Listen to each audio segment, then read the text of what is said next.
यहाँ पर जो कागजों की अदला बदली हो रही है, इसमें सबसे बड़ी जो चीज़ है वो ये है कि अब हम भारतीय रेलवे का जो ट्रैक है उसको छोड़कर डेडिकेटेड फ्रेट कॉरिडोर की तरफ ये गाड़ी जा रही है और उसकी एक तरीके से अनुमति है, उसका क्लियरेंस है, ये टिकट दिया गया है कि भाई आप जो है यहाँ से उधर जाएंगे। तो ये जो बदलाव है यहाँ से दूसरे ट्रैक पर जाने के लिए, उसके लिए क्या अलग से परमिशन जरूरत होती है? हाँ बिल्कुल, ये पीएलसी वगैरह दी जाती है, पेपर लाइन क्लियर टिकट। इससे अपन आईआर से डीएफसी के अंदर प्रवेश करते हैं। जब तक ये पेपर्स नहीं मिलेंगे अपन डीएफसी के अंदर नहीं जा पाएंगे। अच्छा, इससे पहले भी आपने डीएफसी पे गाड़ी चलाई है ये? हाँ, मैं लगभग 1.5-2 महीने से हर स्पेशल मूवमेंट में साथ रहा हूँ, डीएफसी के अंदर वर्किंग करी है। और आज भी अपन ये ऑफिसर्स की कार्ड लेके जा रहे हैं, ये कोई इंस्पेक्शन वगैरह चल रहा है इनका, उसमें अपन चल रहे हैं साथ। अच्छा, क्या फ़र्क है दोनों ट्रैक में? डीएफसी का ट्रैक है एक्चुअली ज़्यादा अच्छा है, अभी ज़्यादा स्मूथ लगता है, इसकी स्पीड ज़्यादा है।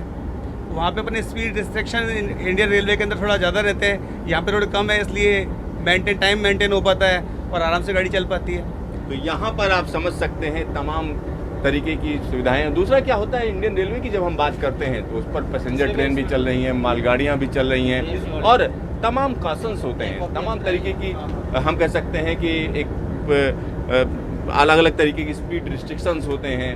तो वो सारी चीज़ें हम अगर डीएफसी की बात करें तो नया ट्रैक है और इसकी जो पटरी है वो ज़्यादा वजन ढो सकती है, यानी भारी भरकम गाड़ियाँ इस पर चलेंगी और उसकी पूरी की पूरी तैयारी की गई है। यहाँ पर अब थोड़ी देर में ये ट्रेन हम कह सकते हैं कि भारतीय रेलवे का ट्रैक छोड़कर अब ये प्रवेश करेगी डेडिकेटेड फ्रेट कॉरिडोर में। डेडिकेटेड फ्रेट कॉरिडोर यहाँ पर आप देख सकते हैं कि डेडिकेटेड लाइट जो है आप देख सकते हैं येलो है, यानी पूरी तरीके से परमिट किया जा रहा है कि आप आगे चलें और आगे हम कह सकते हैं ट्रैक चेंज होगा। अभी ट्रैक चेंज होगा तो वो भी हम आपको दिखाएंगे, किस तरीके से बदलाव होगा, क्या क्या होगा उसको हम दिखाएंगे आपको।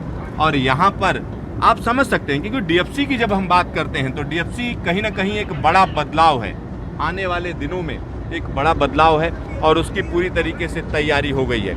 यहाँ पर आप समझ सकते हैं कि किस तरीके का ये ट्रैक है और अब यहाँ पर देखिए कि हॉर्न दिया जा रहा है और कहा जा रहा है कि भाई अब आगे जाइए आप।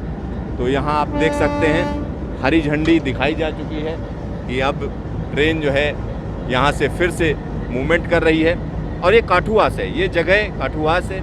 यहाँ पर एक कॉनकॉर का बहुत बड़ा डिपो है जहाँ पर बड़े बड़े कंटेनर्स आते हैं और जो उत्तर भारत की जो सप्लाई है, ख़ास तौर पर अगर हम उसकी बात करें तो निश्चित तौर पर हम कह सकते हैं कि उत्तर भारत के लिए तमाम जो सामान है पोर्ट से आता है, बंदरगाह से आता है, वो यहाँ पहुँचता है और उसके बाद उत्तर भारत के तमाम जगहों पर जाता है। तो ये आप यहाँ पर जो बदलाव है उसको देख सकते हैं क्योंकि ये जो ट्रैक है, ये ट्रैक निश्चित तौर पर आने वाले समय में हम कह सकते हैं कि अगर हम भारत की बात करते हैं, देश की बात करते हैं, तो कहीं ना कहीं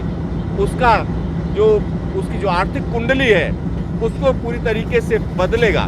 यहाँ पर अब आप समझ सकते हैं कि ये जो है अब ट्रैक चेंज है। यहाँ पर भारतीय रेलवे के ट्रैक से अब हम डेडिकेटेड फ्रेट कॉरिडोर की तरफ जा रहे हैं। ये देखिए किस तरीके से बदल रहा है ये ट्रैक और उसके लिए ग्रीन सिग्नल भी यहाँ से मिल चुका है।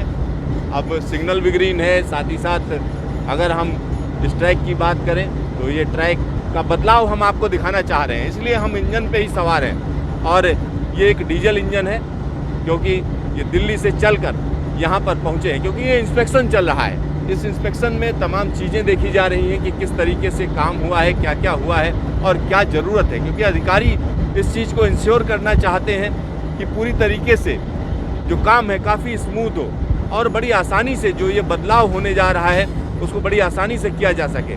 और ये जो ट्रैक चेंज है आप समझ सकते हैं, अब हम एक तरीके से डेडिकेटेड फ्रेट कॉरिडोर की ट्रैक पर आ गए हैं। देखिए किस तरीके से डेडिकेटेड फ्रेट कॉरिडोर पर हम लोग पहुंच गए हैं और यहाँ पर आप ओएचई देख सकते हैं कितना ऊंचा है, क्योंकि भारतीय रेलवे की जब हम बात करते हैं उसकी ओएचई और इस ओएचई में फ़र्क है।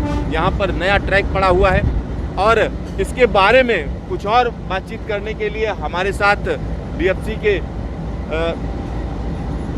के कर्मचारी हैं, उनसे बात करते हैं, उनसे पूछते हैं कि किस तरीके का ये बदलाव है। और हमारे साथ यूएस सोलंकी साहब हैं, आइए उन्हीं से बात करते हैं। सोलंकी साहब, क्या फ़र्क है दोनों में? यहाँ पर बेसिकली जो ट्रैक डीएफसी का बिछाया गया है ये एक तो डबल डेकर ट्रेन के लिए है और हाई स्पीड रेल चलेंगी। इसमें मालगाड़ी की जो स्पीड रहेंगी वो एवरेज स्पीड ही 75 का है और मैक्सिमम 100 की स्पीड से गाड़ियाँ चलेंगी। और उनकी लेंथ, ट्रेन की जो लेंथ होगी वो 1.5 किलोमीटर अप्रोक्स होगी। 1.5 किलोमीटर लेंथ की ट्रेन चलाने की गवर्नमेंट की प्लानिंग है, ताकि फ्रेट जो जाए वो टाइमली जाए। एक तो टाइमली यहाँ पे फ्रेट ट्रेन्स भी आगे टाइमली 10 to 15 मिनट्स के इंटरवल पे चला यहाँ पे जाया करेंगी। तो इस वजह से और स्टॉपेज जो है स्टेशन की जो डिस्टेंस है वो भी काफ़ी दूर किया गया है, यानी 40 किलोमीटर लमसम किया है। तो यानी नेक्स्ट स्टेशन जो पड़ेगा वो 40 किलोमीटर अप्रोक्स पड़ेगा। और एक बार अगर गाड़ी को दिल्ली से मुंबई जाना है तो वो चलने के बाद जहाँ पे क्रू हमारे चेंज होंगे तो चेंज होंगे, उसके बाद वो गाड़ी क्रू चेंजिंग पॉइंट पे ही रुकेगी। अदरवाइज़ कोई दिक्कत नहीं होगी तो गाड़ी थ्रू जाएगी, तो उससे बहुत ज़्यादा टाइम हमारा सेव होगा। मतलब जो पेरिसेबल आइटम है, तमाम तरीके की चीज़ें बड़ी आसानी से पहुँचेंगी। अभी भी हम जैसे भेजते हैं, हमारा अप्रोक्स टारगेट जो है अभी ट्रेन जो जाती हैं, जैसे ट्रक बाई रोड भी आप अगर भेजते हैं दिल्ली से मुंबई तो 2 से 3 दिन लग जाते हैं। DFC का टारगेट है 20 to 24 आवर्स में दिल्ली से मुंबई सीधे आपका जो ट्रांसपोर्ट से आप जो भी सामान भेजेंगे 20 to 24 आवर्स में भेज देंगे यहाँ से। 24 घंटे में, यानी बंदरगाह से सामान 24 घंटे में उत्तर भारत पहुंच जाए। तो तमाम हाई स्पीड ट्रेनें चलेंगी यहाँ पर, हम कह सकते हैं मालगाड़ियाँ।